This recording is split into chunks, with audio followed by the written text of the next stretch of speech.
All right. Good to see you all. Um, I'm talking to my wonderful friends who have shown up to join me on this beautiful Saturday morning. Really beautiful Saturday morning here, at least in the Twin Cities. It's the 21st of March, and we're supposed to get a high today, if the weather predictors are correct, of 75 degrees Fahrenheit, which is astounding because 6 short days ago we had 12 inches plus of snow that was right at the same time eagerly falling. So, oof, it's been quite a ride, and it's wonderful to see you all. And of course, I'm also aware I'm addressing all the folks who are joining us today via the recording on YouTube or via the podcast. I welcome you all. We're going to talk today some more about Buddha nature. The idea back in November was to have a series of 4 different talks I have outlined on the topic of Tathagatagarbha, or Buddha nature, which I'll say more about in just a minute. And according to my records, the first one got delivered, and I'll be darned if I can find the others. So I must have been distracted by life, and so I'm going to give the second one today, and hopefully we can do number 3 and number 4 in April and May. We'll see. It's okay. They're not particularly. The through line is loose at best, so it doesn't really matter if you've heard the first one or not. We're talking about Buddha nature because it's something I'm asked about a lot, and it's something that I like to circle back to. The teachings in Mahayana Buddhism around Tathagatagarbha, or Buddha nature, are something I like to circle back to in my own practice every few years, only because the layers here of understanding are deep, and I kind of get a little bit more, and then I'll kind of get a little bit more, and I'll kind of get a little bit more every time I circle back. And there's a lot here for all of us, so I like to revisit it. It's also understood to be a central idea, a crucially central idea in Mahayana Buddhism, and so it's a really important one. And I have some personal relationship with it feels to me like personal relationship with this material because it's the name that I was given. Busho in Japanese is Buddha nature, the nature of Buddha. And like most Dharma names, like most Buddhist names, there's a koanic element, a koan part of the name. Like I'm kind of giving you something that I want you to spin and turn and polish and understand throughout the course of your life, right? There's a koan that's kind of built into the name that you're given. And so that was part of my teacher's intention for me. And so I feel like I'm being true to that process by revisiting this material. So just to catch us up very, very briefly before we go forward today, Buddha nature is understood in Mahayana Buddhism to be the potentiality in living beings to wake up. The potentiality in sentient beings, sometimes sentient is used instead of living, in sentient beings to become self-aware and to become Buddha. Basically, right? I'm oversimplifying, but that's the essence of it. And some teachers talk about it as something sentient beings have. Some teachers talk about it as something all things have. Some teachers talk about it as awakening at some point in your path, and before that awakening, it's latent, like it's there, but not yet activated. Kind of like seeds that have been, buried in the earth. It's too cold for them. It's too cold for them. It's too cold, and then the weather gets just warm enough. The sun shines on that spot of soil just enough that finally, you can kind of feel it. Something happens, and so the seed was always there, but circumstances, causes, and conditions, as we say, have evolved in such a way that now, zip, something happens. So some folks, when they're doing kind of a spiritual autobiography, they're thinking about their spiritual life, like to ask themselves the question, like, when did my spiritual life begin? Like, when was it really? Was it the first time that my folks dragged me to church, or was it the first time that my um, experience was arrested by the grandeur of a sunrise, or the beauty of a bird or a flower? Um, was it the first time I had an inkling that there was something deep moving through me? Was it the first time I don't know. We can think of examples all day, but a lot of times people will think, oh, that was kind of there was a sparking there. There was an awakening there. I wasn't just a human there. There was something else that was starting to move through me in that moment. It's a neat exercise as a sidebar. If you haven't written your spiritual autobiography, that's a very cool thing to do. It really is. It's kind of a cool present to give yourself. When I meet with um, directees for the first time, if I am, I'm a spiritual director, and so if I'm meeting with somebody one to one for the first time, that's usually what I like to have them start with, like, oh, tell me about your life, where you live and what you do for a living, and kids or pets or what hobbies or whatever. But I always like to hear, like, so tell me what's your spiritual landscape? What's your spiritual autobiography? That might be the religion or the tradition in which we were raised, but where were the sparks? Where were the moments when you felt like there must be something, that's more than just this body and more than just this human ego project? So some people will say, oh, there's the Buddha nature going from latent to active. And in the Buddha myth, the myth of the life of the Buddha, some of you who have read that story or a version of that story remember that the Buddha is born from his mother's side. It's a virgin birth, right? So the virgin birth idea, of course, predates Buddhism and predates Christianity by thousands of years. That's an ancient idea. It has nothing to do with biology or sexuality. It's not about that. It's symbolic of a part of us that's being born from our spiritual nature. It's not being born of our human nature and our lower energies. It's being born from our higher nature. So he's born from his mother's side at the level of the heart. Of course, that's not biologically what happened. That's not the point.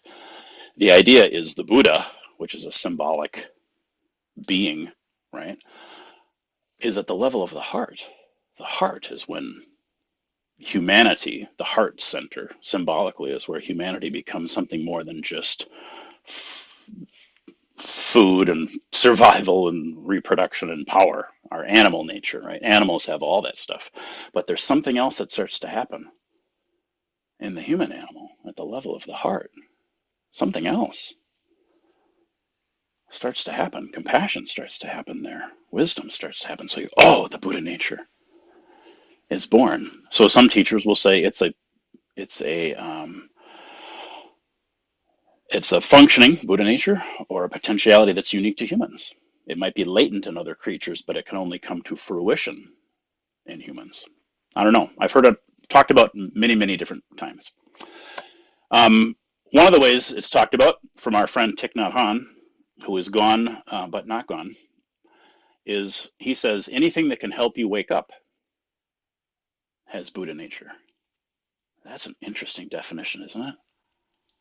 Anything that can help you wake up has Buddha nature. And we just got through doing our opening the sutra chant, the chant we do before a Dharma talk, the truth that is right here and yet so far beyond words.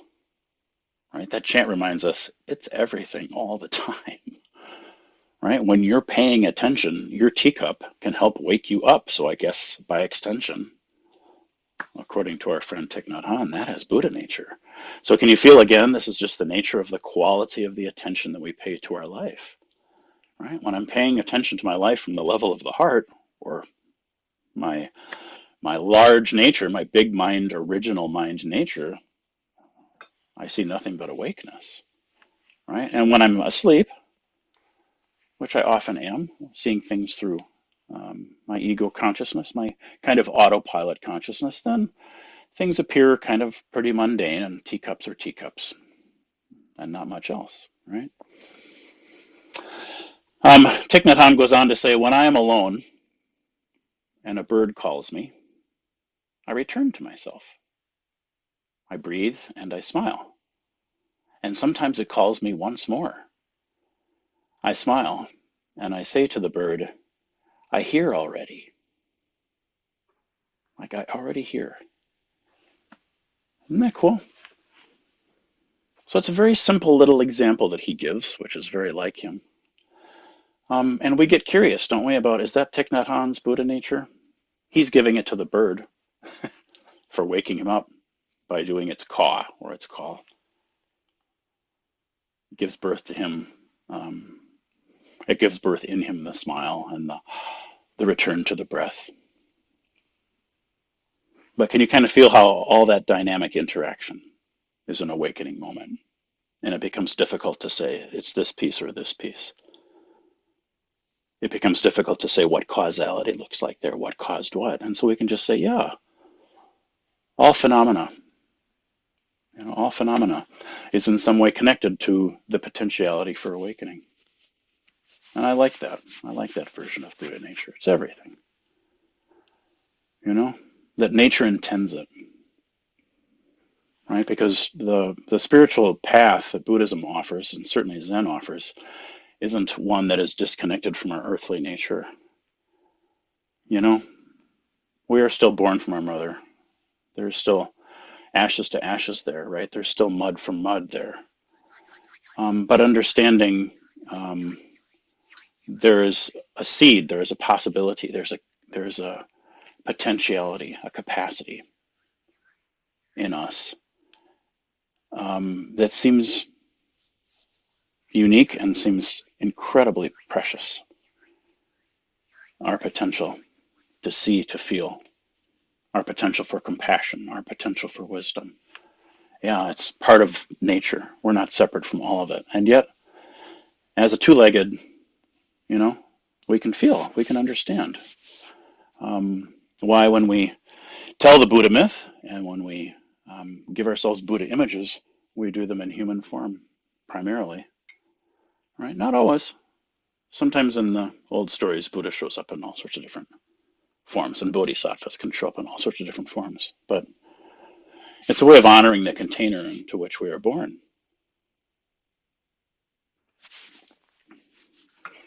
Our Dharma vehicle.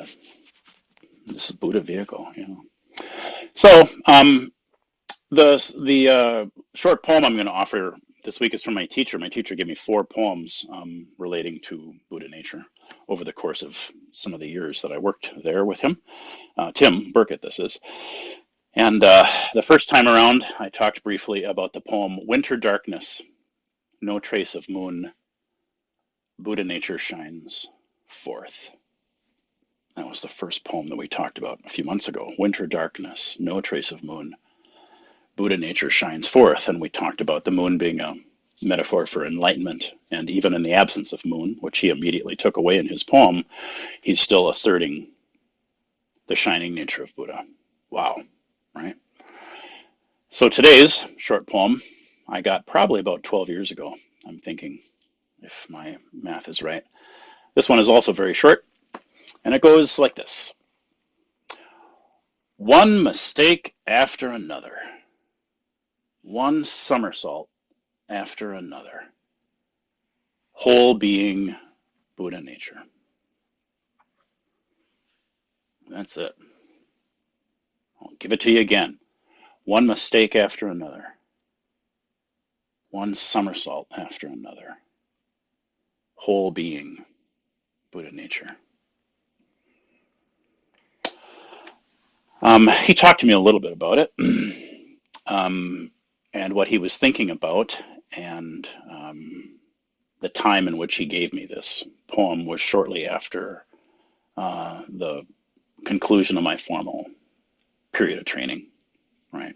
After you complete training after Dharma transmission. And so to remind me about the inevitability of mistakes and the continuing of mistakes seems important.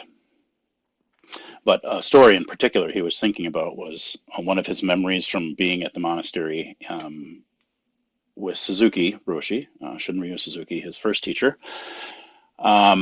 And Suzuki, who very famously loved working with stones, he loved building rock walls and working with stones. It's just something he really liked doing, rocks of various sizes and stuff, to hear Tim tell it anyway.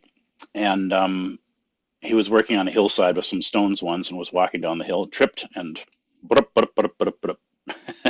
right, falling, rolling, rolling and tumbling down the hill. He was not hurt, thank goodness, but plop at the bottom of the hill. And according to Tim, he stood up and kind of smiled and said, "Oh, just like a stone." His tumbling was just like a stone. And what struck Tim about that moment that he was offering me, and a few other things he was offering me in this poem, but was it's a mistake to slip and fall.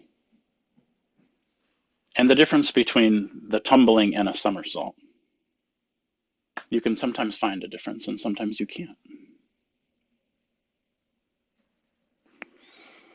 I took this on an ego level to mean a lot of the stuff that we imagine, a lot of the wrong turns that we take in our life. When we look back on it, we go, actually, that wasn't a wrong turn. It was just a turn that took me to the next thing that ended up being the thing that right? You know how we do.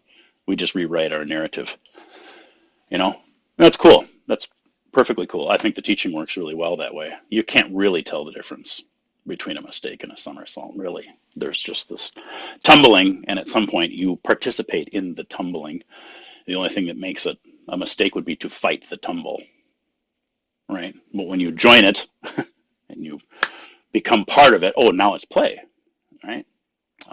What do they say? When you're falling, dive. Well, participate. Participate in the fall. Turn it into a dive. Participate in the rolling. Turn it into a somersault. Participate. Right? Some of you will recognize the dukkha piece here, the understanding in Buddhism of like pain is the inevitability of slipping and falling. Suffering, right, is the part that says this shouldn't be happening. I hate that this is happening. I'm fighting that this is happening. Right? Our assertion of power, our assertion of will, right? We're still way down here in our energy centers. We're not up here yet. You can feel.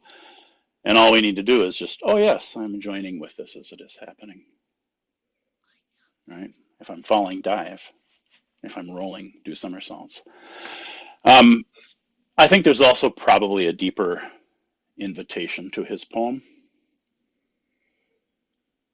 And I can tell you where it takes me today, because where it takes me is really the only thing that I can offer.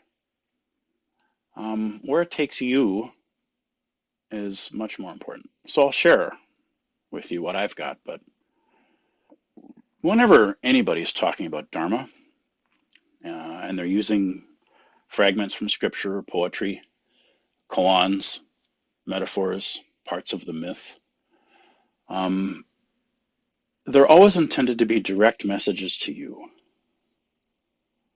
That's a true thing. Right? What I'm saying, Dharma isn't for anybody else. That's true. It's only for you. It's only for you. When the Buddha said, be a lamp unto yourself, that's a very, very specific instruction, and we can't mishear it. The language is too clear. Be a lamp unto yourself. You are that light, and you are that which is illuminated. That's a metaphor, but it's an awfully clear one. You can't misunderstand that. The Buddha can't illuminate you. You can, though. Dharma can't illuminate you.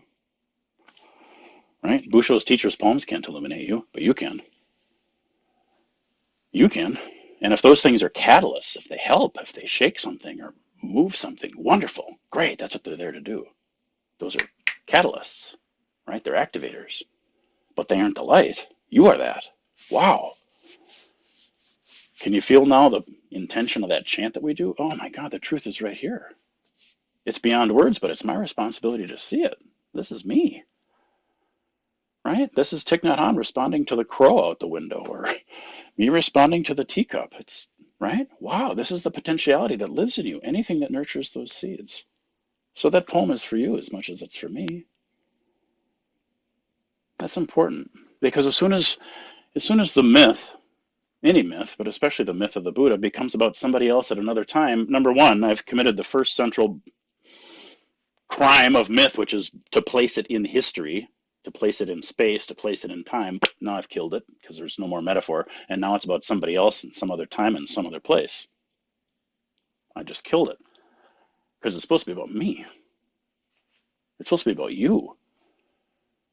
When you read that story, he was born from his mother's side. That's you, right? Can you see how that's you? Wow. Tell me your spiritual autobiography. When was the moment that you came out of the heart center? When was the moment that you realized I have a heart center? Wow.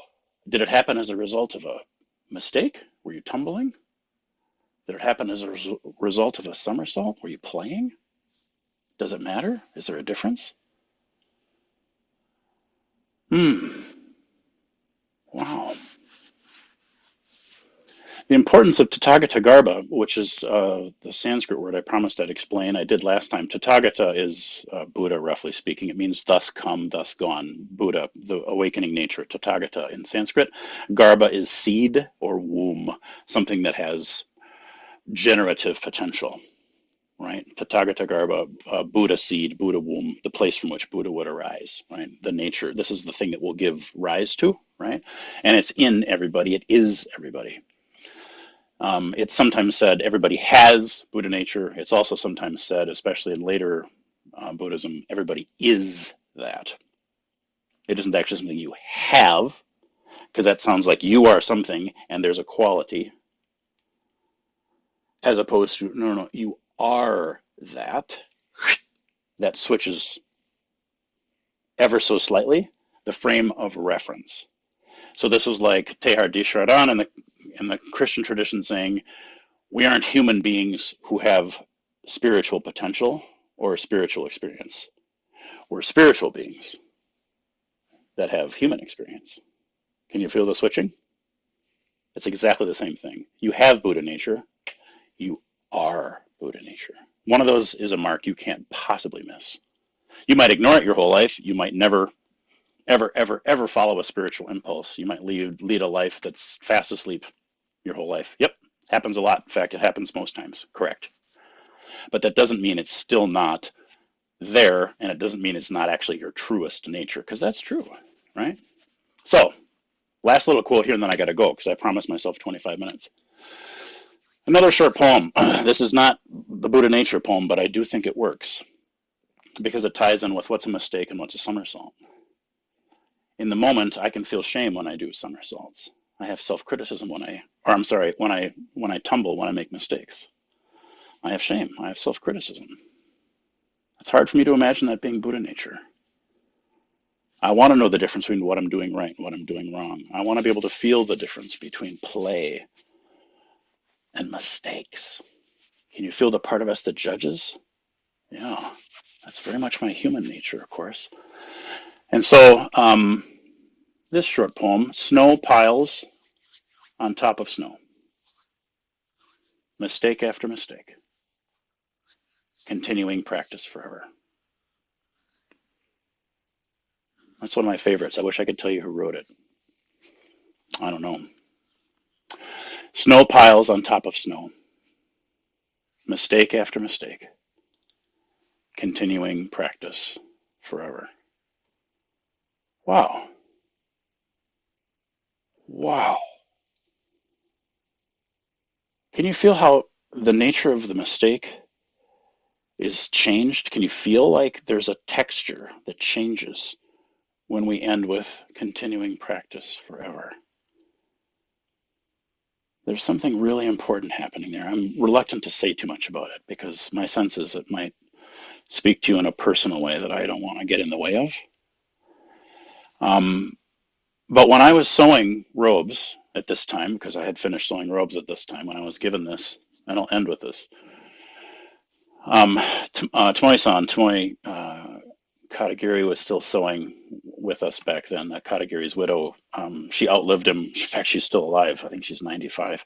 She outlived her husband by, she's 30 years or something like that. And she was a sewing master, actually, a sewing teacher, but a sewing master. And she was explaining the big pieces in the rice field design of the robe. She said, these big pieces are your enlightenment, and those little pieces are your delusion. That was the whole teaching. And of course, you wear the whole robe. You wear the whole robe. You wear the somersaults and you wear the mistakes. You wear your humanity and you wear your Buddha. There's one thing happening. There's awake moments and there's human moments and there's asleep moments and there's greedy moments and there's kind moments and there's compassionate moments, right? There's a whole being that's implied there. So when he finishes his beautiful poem to me, one mistake after another, one somersault after another, whole being, he's reminding us the whole thing is part of the whole thing is part of the awakening project, Busha. Don't forget. Don't forget the whole thing is part of the project. It's okay. Snow can pile on top of snow, mistake after mistake, continuing forever. Wow. There's so much freedom in that. There's so much freedom that's being invited. I'm being invited to enter into, and I'm offering it to you too. Play with these ideas. I know these are abstract. There's not a lot of concrete here. This is more about the way we perceive our lives, more about the way we label and judge, more about the stories we tell. But if you have a takeaway today, you might want to encourage yourself to write a short paragraph or a page or maybe several pages. What's your spiritual autobiography? I would love to know. I bet you would love to know when these first moments of recognizing I must be something bigger than just this next project, just this moment of anxiety, just this, you know, anxiously breathing set of lungs. There must be something larger. What is that? And how that part of us perceives mistakes. That field of grace, that field of compassion, that field of wisdom that understands these things, right? This giant field, beautiful field that is our whole lives. So I think that's as much as I need to say. And I thank you for your attention. I will get back to this. We have two more short poems on this that I will explore. And I look forward to doing that very, very shortly. But I appreciate your attention this morning. And I will see you soon.